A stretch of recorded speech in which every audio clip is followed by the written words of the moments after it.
គូស្វាមីភរិយាទេពបុព្រឹកនិងជីឌីវិតក៏ទោសថៃចំពោះការប្រមាថសាសនានិងទេវរូបតំណាងអំណាចនៃចក្រវាលបន្ទាប់ពីកងទ័ពថៃឈ្លានពាននិងបានវាយកំទេចរូបសំណាកទេវរូបវិស្ណុក្នុងដែនអធិបតេយ្យភាពកម្ពុជាបានធ្វើឲ្យពិភពលោកថ្កោលទោសជាខ្លាំងក្នុងនោះដែលគួរស្វាមីភរិយាតារាចម្រៀងលោកជីដេវីតនិងទេពបុព្រឹកបានធ្វើការថ្កោលទោសយ៉ាងខ្លាំងចំពោះទង្វើរបស់ថៃលើវិស័យសាសនាតារាចម្រៀងរ៉េបជីដេវីតនិងទេពបុព្រឹកបានរៀបរាប់ថាក្នុងនាមខ្ញុំនិងភរិយាជាអ្នកបានដល់នៅការគោរពប្រតិបត្តិសាសនាពពាក់បុរសព្រមទាំងការគោរពអនលំទោនប្រកាន់ភ្ជាប់នៅការគោរពសិទ្ធិទេវរាជសូមប្រកាសថ្កោលទោសដល់ពូជអម្បូរថៃដែលជាអម្បូរនៃឃាតករសាសនាឲ្យអំណាចនៃចក្រវាលទោសនេះនឹងធ្លុះធ្លាយធ្លាក់ជាភ្លើងធ្លាក់ចំកណ្ដាលដួងកែវបិសាចនៃអបូទមិកាឡាយ៉ាងប្រកបជានាពេលដ៏ខ្លីខាងមុខដោយអំណាចនៃស្ដេចអធនៈបុព្វបុរសនិងកំណត់ជោគវាសនាជនទាំងនោះ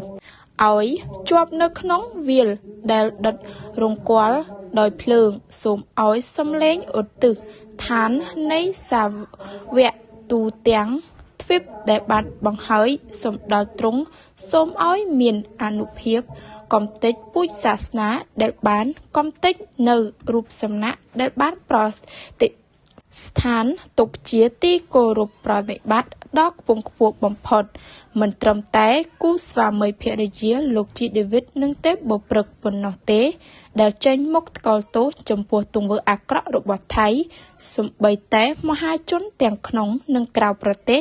បានសម្ដែងនៅការសោកស្ដាយនិងថ្កោលទោសការវាយកំទេចរូបសំណាកទេវរូបវិស្ណុក្នុងទឹកដីប្រទេសកម្ពុជាផងដែរគួរបញ្ជាក់ផងដែរថាបន្ទាប់ពីកងទ័ពថៃបានឈ្លានពាននិងបានវាយកំទេចរូបសំណាកទេវរូបវិស្ណុក្នុងដែនអធិបតេយ្យភាពកម្ពុជាបានធ្វើឲ្យពិភពលោកថ្កោលទោសជាខ្លាំងជា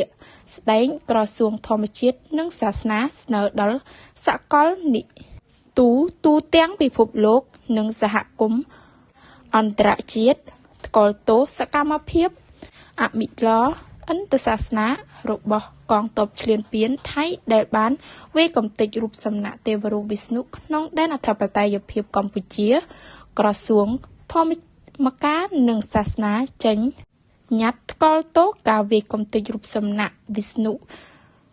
ក្នុងដែនអធិបតេយ្យភាពនៃព្រះរាជាណាចក្រកម្ពុជា